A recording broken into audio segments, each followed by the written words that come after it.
I see a little live thing right there. Yeah, we're live. All right. So welcome. So assalamu alaikum, everyone. This is Zarinah El-Amin Naeem with Nia Press. And today I am extremely excited because we have the opportunity to tap into the mindset of a very successful author. This is a man who I have followed for quite some time. I don't remember exactly when I first ran across his book, but it's been a while now, and I've really watched the way that he interacts with his audience, and it was very inspiring for me. So, without further ado, I would like to introduce you all to Brother Irving Karchmar, and this is the author of The Master of the Jinn. So, assalamu alaikum, brother. Alaikum salam. Warahmatullahi wabarakatuh. Alhamdulillah. All right, so now, as I mentioned, I've been following you for quite some time, and I had to kind of actually go back and look at the copyright page of Master of the Jinn, which was your work that actually brought me into being one of your followers. So take us back to that. It looks like 2004 is when you published this work. Take us back to the years before Master of the Jinn came out. Now, how did this opus come about for you? Well, I think it all started when I was 40 years old in 1986. I was hospitalized for a very long time with a undiagnosed disease. Mm. And I had an out-of-body experience while I was in the hospital. This experience led me, after I got released, I spent 6 weeks in the hospital, and you can read about it on the Darvish blog in my writings called my out-of-body experience, a true story. Okay. I won't go into the whole thing now, but you can look it up if you're interested. This experience led me to a what's called a metanoia, a change in perception. And I saw the world differently from the greedy, lustful person I was before. I mean, I can't deny that everything that came before was all self-centered. And so from that time on, I was looking for something to make it other-centered, because the out-of-body experience took me into a realm where people said, "It is not your time yet, go back." A few years later, I happened upon, and I lived in Chicago at the time. A few years later, I happened upon a two-word line in the Chicago alternative newspaper called The Reader that said, "Sufi Sheikh coming to Chicago. Anyone interested, please call." Mm. I had been reading about Sufism. I read Idris Shah's Tales of the Dervishes, and I was interested in it. And since I have both a bachelor's and master's degree in philosophy, my mind works in that kind of way. So eventually I called up and I went to meet him with no intention of actually joining any Sufi path. I just wanted to see, in my hubris and vanity, if he looked what I thought in my head a Sufi sheikh should look like. So this was my first introduction to the Nimatullahi Sufi order, which is a Persian order started by Shah Nimatullah in the, I think, 14th century in Persia, in Iran. So I went to it, and he was a really beautiful, thin old man with a big white beard, and he looked exactly what in my mind, a Sufi sheikh should look like. He didn't speak English, but through a translator, we got to know each other, and he was very welcoming, and the people there were lovely. And he said to me at one point, "Do you believe in God?" And I said, "Yes, I do." And he said, "Then you're welcome back anytime."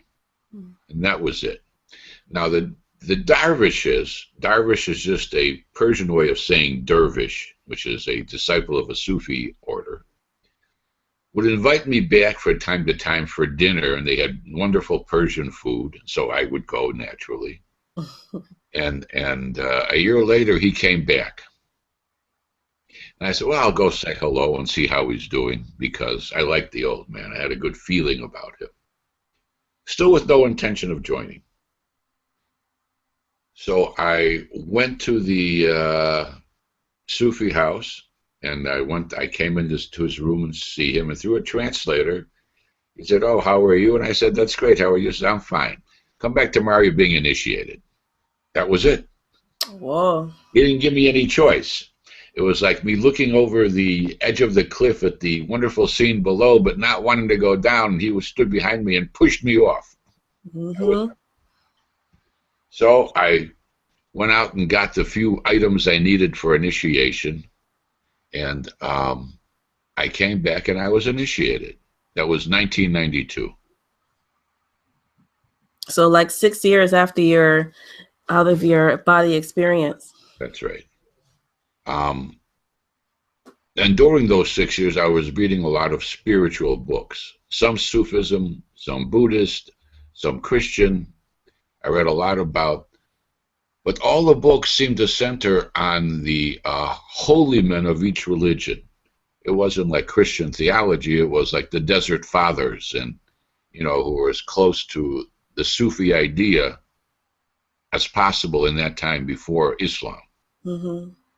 And a lot of the works on the Prophet Muhammad, peace and blessings be upon him, and a lot about Islam, and including watching movies. Like there's, you know, a many-part series on the Caliph Omar, which is really wonderful. If you haven't seen it yet, it's on YouTube.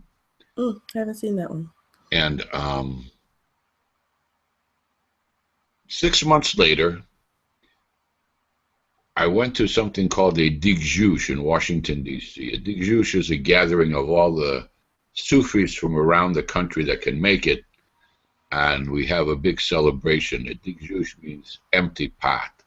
I mean, they have a wonderful lamb dish, and they celebrate with music and poetry. Mm-hmm. While sitting in the Sufi house in Zek at that time, Zek is the remembrance of God that we play to music.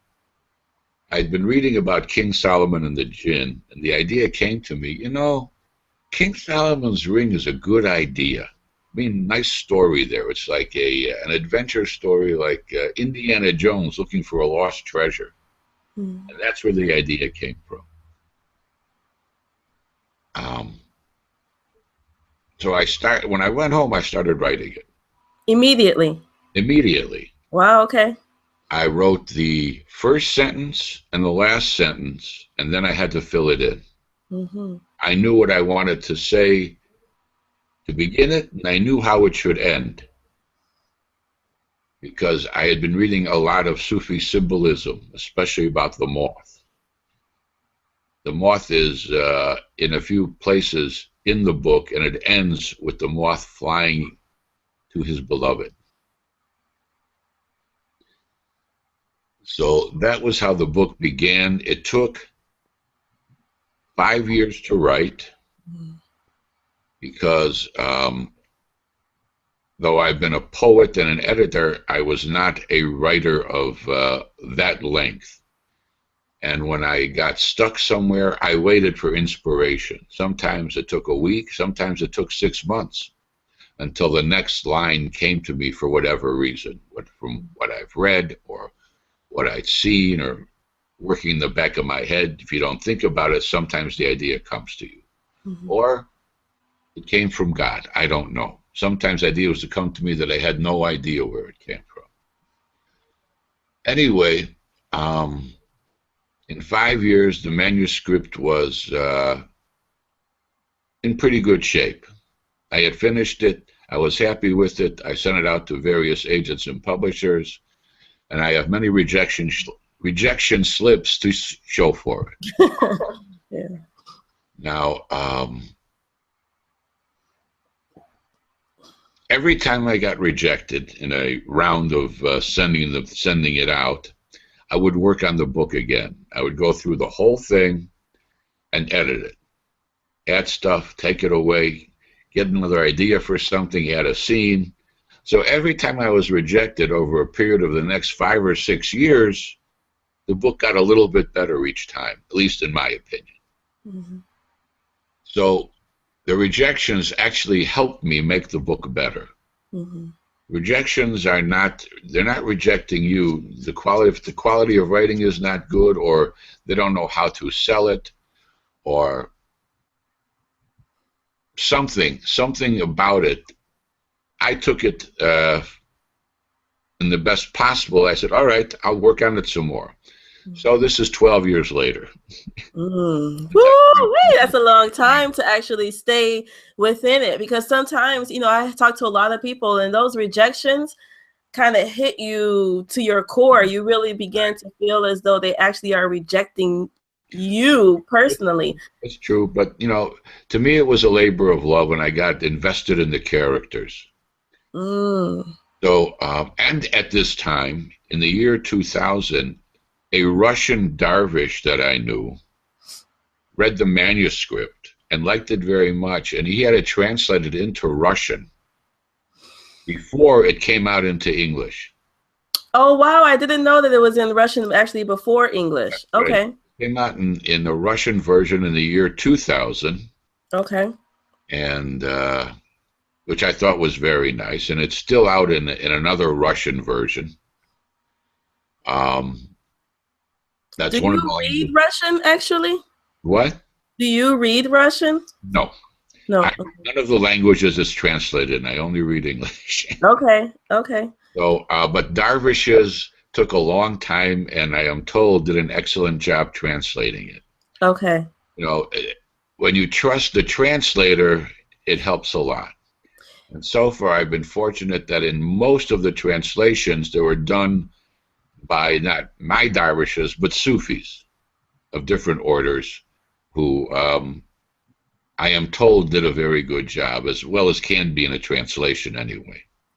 Okay, so let's hold on this for a moment, because this is a big question that a lot of authors have. I have a recent author who published his spiritual memoir. It's called Muslim in Transit. But he is Urdu speaking originally, that's his original language, and he really wanted to translate it into Urdu. But I think something was missing as to what you had that he doesn't have yet, which is the trust between himself and the translator. And so were these translations that were done, were these things that you sought out? Well, of course, not the Russian, because you said that he fell in love with the message and then he really wanted to get it into Russian. But the other translations, did you actually physically go out and seek to have these translated, or were these also people who sort of fell in love with the message and decided they wanted to help you spread it? Now, I did not leave my desk to find these translators, but I did use social media a lot. Okay. Before Facebook came out, I used to be on AOL, and I'd go into various chat rooms, Sufi chat rooms. And a lot of them, I would say, listen, I published this book, and some people there bought it. And I say, I'm looking for translators in various languages. And that is how I got translations into Spanish and German, because two people in the chat rooms said, well, I have a small German publishing company, and I'll be happy to translate it. SubhanAllah, look at that. And the Spanish one said, I love the book, and I'd be happy to translate it into Spanish. The same thing happened with my recent Urdu translation. Wow. But this was now through Facebook. The Turkish and the Indonesian translation, he found me. He was looking for books to translate for a new publishing company, and he came across my book on in one of these chat rooms, and he said, I'd be happy to translate. Now, he was a dervish of a different order. So you have to be careful about who translates it. The Urdu is a good example. One person in Pakistan wanted to translate the book. He had a bunch of people doing it. And for years, he'd send me, you know, they got like 40 pages into it, but then they stopped. The people had jobs, they vanished. I can't get anybody else. So then this other person came to me recently, and he said, I'd like to do it. So I sent him the 40 pages. And he said, you really are lucky that you didn't publish this. Because they made different comments in the thing saying, he says this, but we don't agree with this because we're a different Muslim sect. Wow. Right. So I said, all right, thank you very much. And I thank God that nothing happened with that one. And I found you. He's a very nice man who lives in Finland, but he's originally from Pakistan. Okay. And it's apparently his translation is very good. Okay. Okay. So how do these translations work, like logistically? I mean, you're getting it translated, and when you work with the other publishers, how does it work as far as the finances and the sales and monitoring all of that? I was stupid. That's honesty. and I did two things wrong. Okay. Number one, I said, well, to get the thing out there, how if I give away the ebook? It was already an ebook format at that time, because when I went to Amazon to publish the self-published book, they also put it in ebook format, and I had a PDF of the ebook format, and I said, well, I'll just send it out for free to various people who want it, and if you like it, send me $5. If you don't worry about it. Unfortunately, that was dumb. Don't ever do that, all you authors, because some of these kids will put it on these torrents, and it'll be online. It says, download Master of the Jinn for free. You can still find it like that.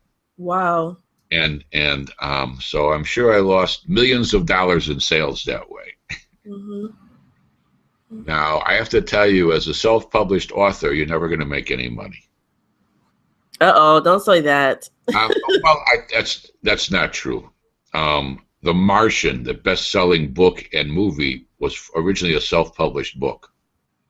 So there's always hope that someone will pick it up and read it, and maybe you can get somewhere with it. Right.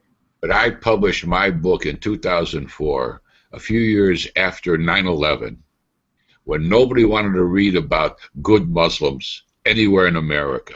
Right. So it was the worst time in the world, but I didn't care. I was happy the book was out. Now, the book has gone through different iterations since it's been published. Every once in a while, someone will pick it up and use it in a class on Islamic literature or on Sufism. So I'll sell a few to the the classroom, and not me personally, but they'll buy it through Amazon and stuff. And the teacher, one professor, sent me back a long list of typos I had in the book. I was very thankful, and I fixed all, because it's self-published, I can fix all the typos and just do it again. Right. So I fixed all the typos, and I added what some American readers suggested was a glossary of terms at the end, which helps a lot, because I'm familiar with it. You're probably familiar with it. Muslim readers will be familiar with the terms, but American readers who are into spirituality won't understand the terms. Even though I kind of explain it as I'm going along, it's better to have a glossary of terms. Right. So, did you get it edited before you published it yourself? Did you go through an editor? I did not go through an editor, except my wife, who's an excellent editor. She told me the stuff to do, and I had a program on it that you could look up repetitious words. repetitious phrases. So she said, look up the phrase, but I do not know. And I had it so many times that I didn't realize it, that I went back and changed a lot of it. That repetitious phrase thing you have on the Word program is really helpful. Mm-hmm. So authors, take notes. If you're going to go ahead and edit yourself, look for those words, because they're our favorite words that all of us have, that we use all the time, and we don't necessarily recognize that. So look for those things. That's right. And if you use the word more than 50 times in a book, if you use the phrase, go back and change it, fix it, rewrite the sentences. Yeah. But it helps a lot. I've gotten very good reviews on the quality of the writing, because basically before this, the most things I've ever written were poetry. Mm-hmm. It has a poetic feel to it, I am told. It does, yeah. Now, just to let you know, I was one of the people that got one of those original free ebooks way back when you were giving those free ebooks away. But then I wanted an actual hard copy. So then I ordered it. I don't remember how many years there was difference between when I got the free ebook and then when I actually ordered it. But I ordered it because like an ebook is great. It was the PDF and I read it, but the actual print copy was something I could actually go back and look, and pass it to my son. He didn't read it yet, but I still passed it to him, and he'll pick it up, maybe later. But just to let you know that some of those people that got your free ebook may have gone and purchased the book later. I personally like books better than ebooks. I can't really read ebooks. I like to hold it in my hand, and I can know where to open the book to go to a particular section that I'm looking at, things like that. I don't know if ebooks will ever be the wave of the future, but because of that, but we'll see. Yeah, they have their place in some things. I can travel and take my Kindle, and I have 100 books on there with me, so they have their place.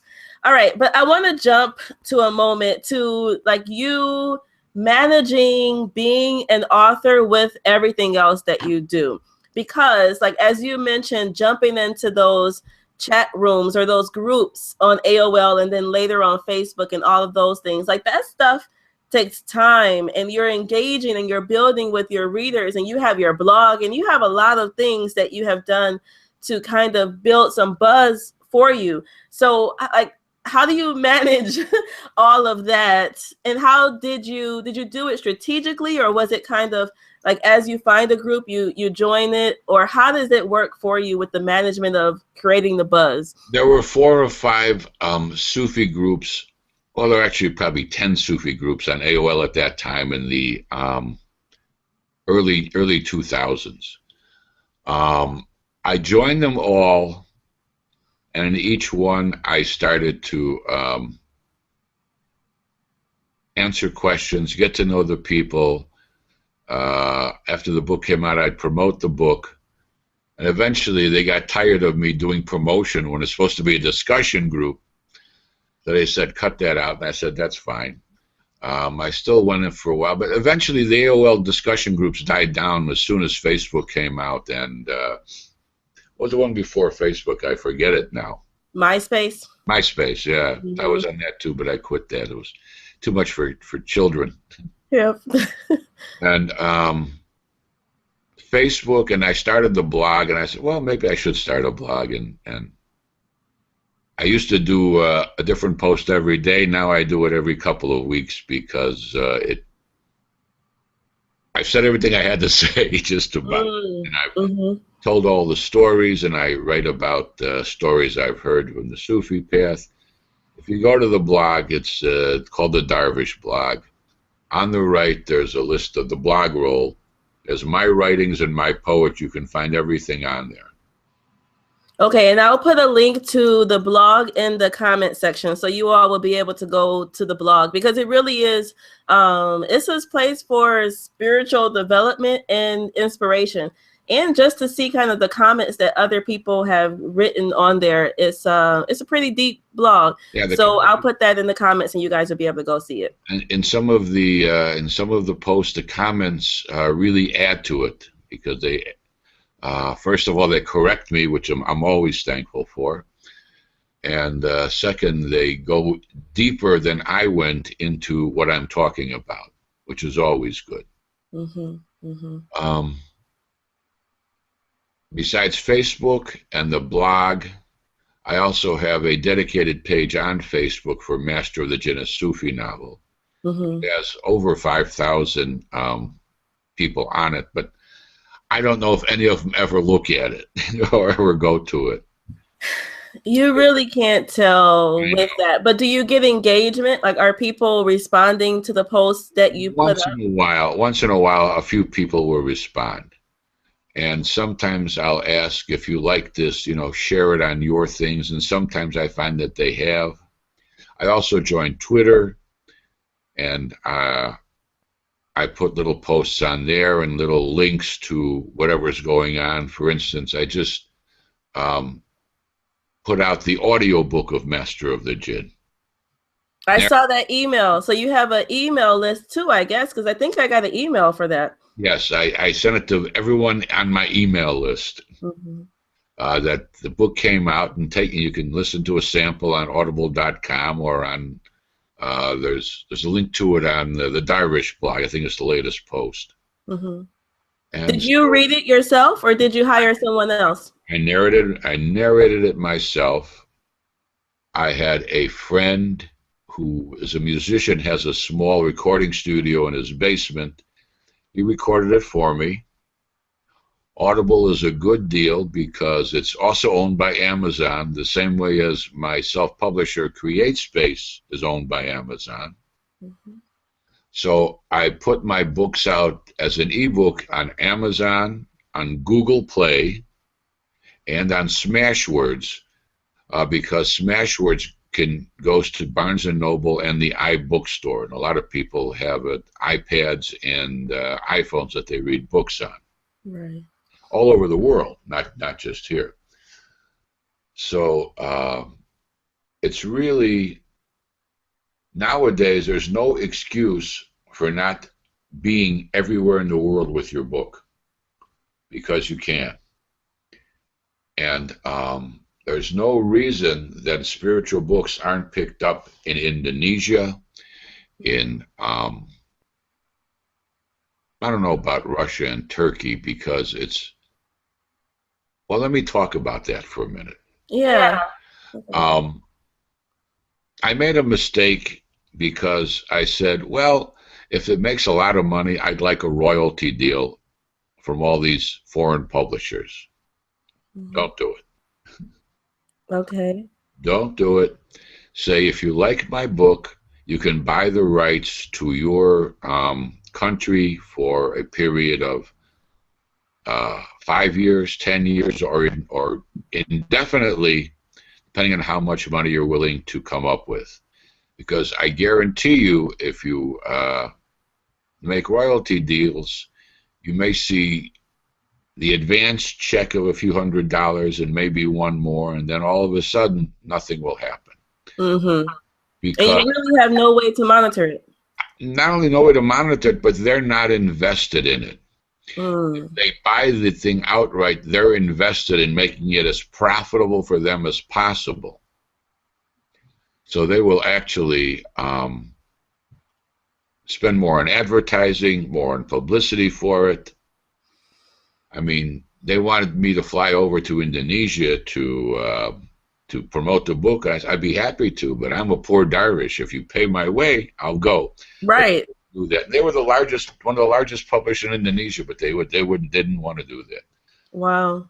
So. So do you have any idea of how many copies you've sold since 2000? I have a rough idea. In Indonesia, which I think sold the most copies of any, Indonesia and Russia, I would think. I think I sold probably about 30 or 40,000 copies. Wow. over the years. It's been like 10 years, and saw very little from it.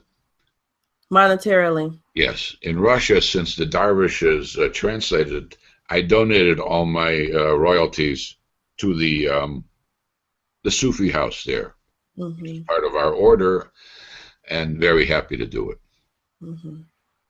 Well, I think, it's always difficult. It's always difficult with this because producing this type of work and the minds that can be open is indeed sadaqah jariyah. These are things that will be able to bring you blessings upon blessings upon blessings, inshallah, for years to come, just by having opened that mindset. But, also there are some things that can maybe have been tweaked in order to bring you some benefits in this world right now. Don't as count well. on the benefits, because unless you sell the book outright, you won't get much for it. I know part of the problem is my problem. I didn't want to lose control, and it's a lesson to learn that you really don't have any control. God will either expand the reach of your book, or the more you try to control it, the less people it will reach. That's the conclusion I've come to. So if you contact a foreign publisher, or a foreign publisher contacts you, or you go to the Frankfurt Book Fair or any book fair and you make a deal with someone, say, I don't want any royalty deals. I would like to, you make me an offer, and I'll either accept it or not.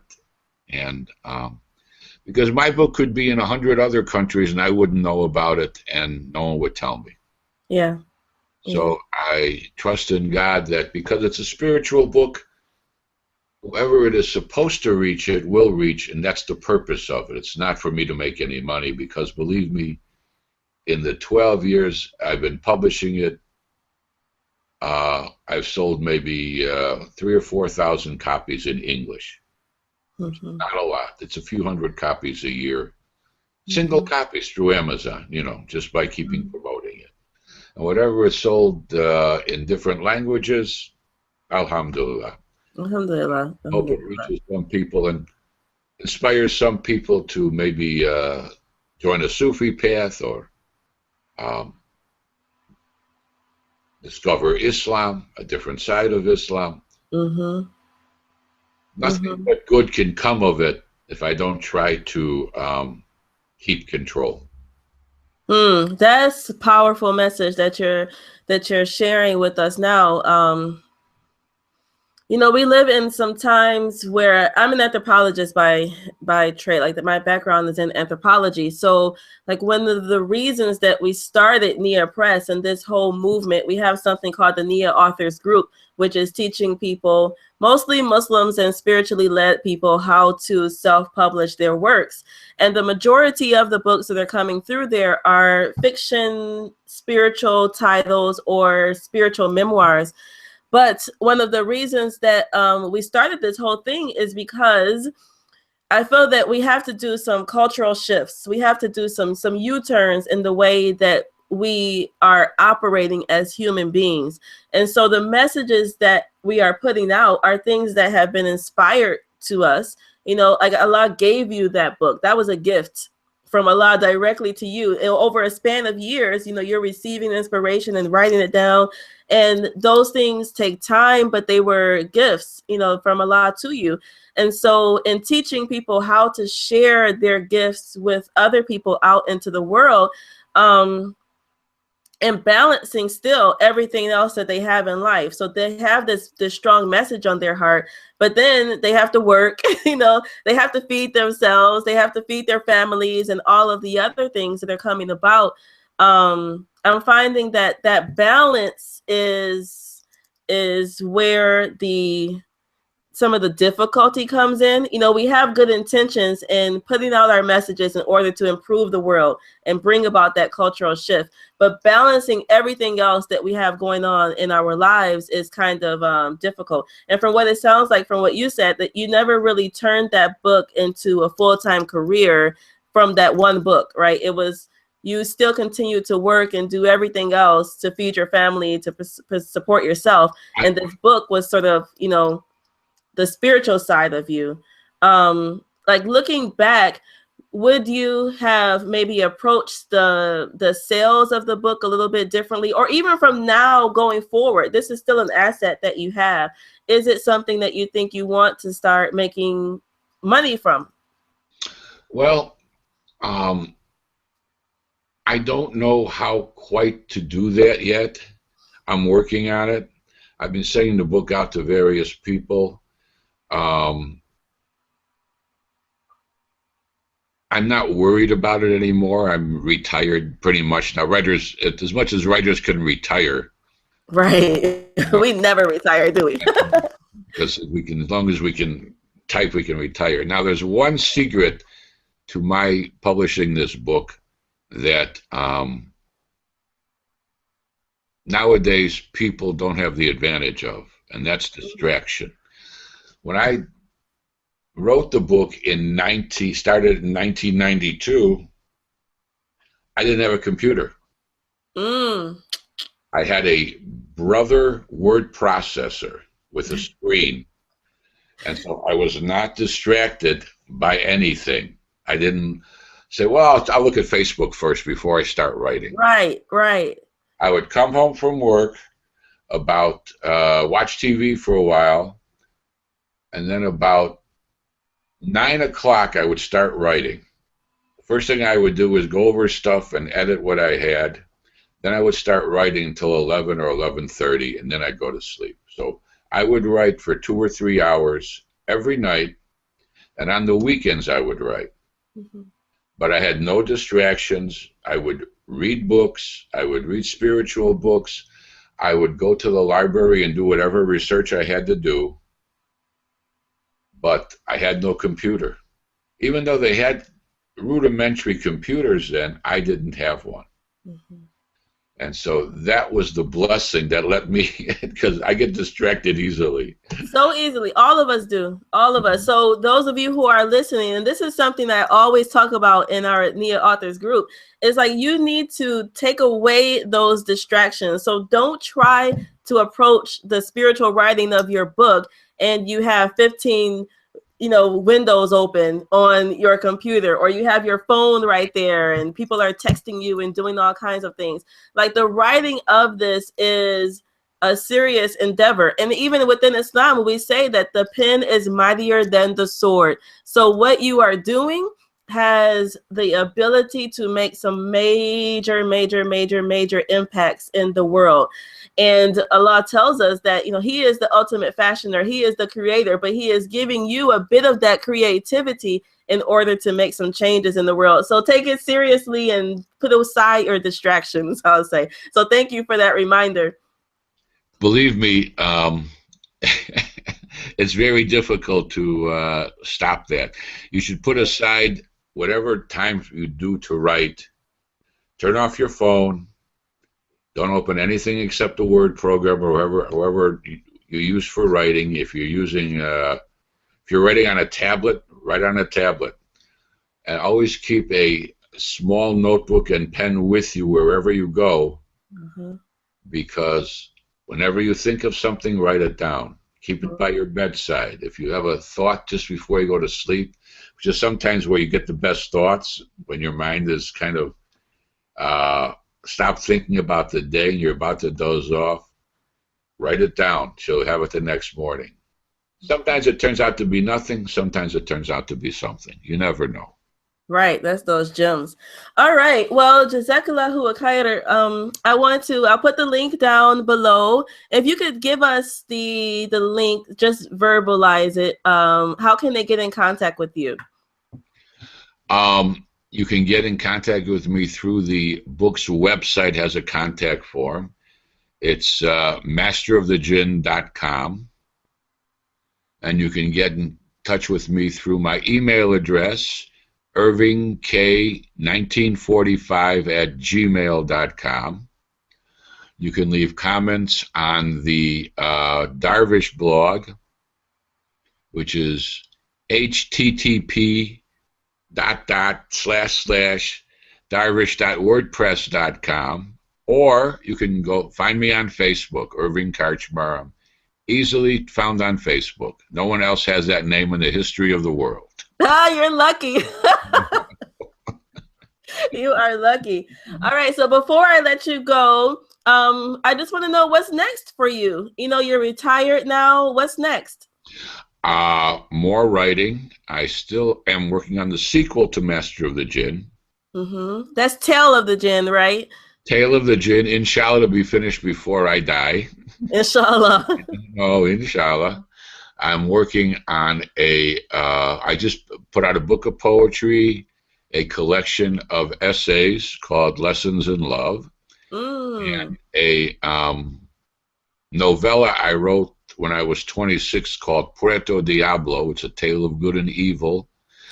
I didn't want it to just be in limbo forever, so I published it as an ebook. You can find that on Kindle? On masterofthejinn.com, there's a little headline that says Other Writings. Those 3 books are on there. You can look it up. Okay. That's it. The audiobook came out. I'm going to put out an audiobook of the poetry next, the poetry book next. And I recommend putting out audiobooks and ebooks for all your physical books that you self-publish, because every little bit helps. And sometimes people really can't afford a physical book, and they'll pick up and make it as inexpensive as humanly possible. I mean, the novella I only charge 99 cents for. Mm-hmm. The poetry book, they would not let me charge any less than they do, so I put it out in ebook form for a lot less money. Mm-hmm. So I know your writing is valuable to you, but if you want more people to see it, charge as little as possible. Mm-hmm. Yeah, I think that's an awesome point, because some people try to charge $19.95 for the ebook, and they say, well, it's worth it. It's worth it. But, you know, everyone can't afford that. And it's not just even within the industry standards, you know. So I think that's a good point, to price your things appropriately. Don't charge any more than $5 for ebooks, no matter how wonderful you think it is. Mm-hmm, mm-hmm. Yep. All right. Well, this has been, you know, wonderful. Alhamdulillah. Thank you so much. I think you've given us so many gems to think about, but also the fact that you have been sticking with this for so long, you know, like 2000, and this is 2016, right? So that's like 16 years this book has been a part of you. It's like one of your babies now. It is. As a child, you know? I've got 2 children and 4 grandchildren, and my book. That's it. That's my family. And my family. Yeah. Have the children read the book by chance? My daughter has. My son has absolutely no spiritual interest in anything. You never know. And some of my family have read it. Some of them haven't. You know, it depends on their interest. I don't try to force them. I don't want to, you know. My daughter actually has no spiritual interest. She read the book because he said, all right, you wrote it, I'll read it. Yeah, good daughter. Yeah. That's even telling in and of itself, because a lot of times, you know, people will say, well, my family is not supporting me. They're not reading my work. I'm trying to get them to read it, and they're not reading it. But you don't always have to have your biggest fans may not be the people who are closest to you by lineage. So you have like 30 to 40,000 people around the world who have read this work. You know, that's telling. That's special. That's something really special. So I know from my own experience that I didn't come to the path till late in life. Even though they don't have any spiritual inclination now, you never know what will happen to them that will bring it upon them. That's right. You never know. You realize more and more that we're all interconnected. Mm-hmm. Mm-hmm. They'll discover that soon.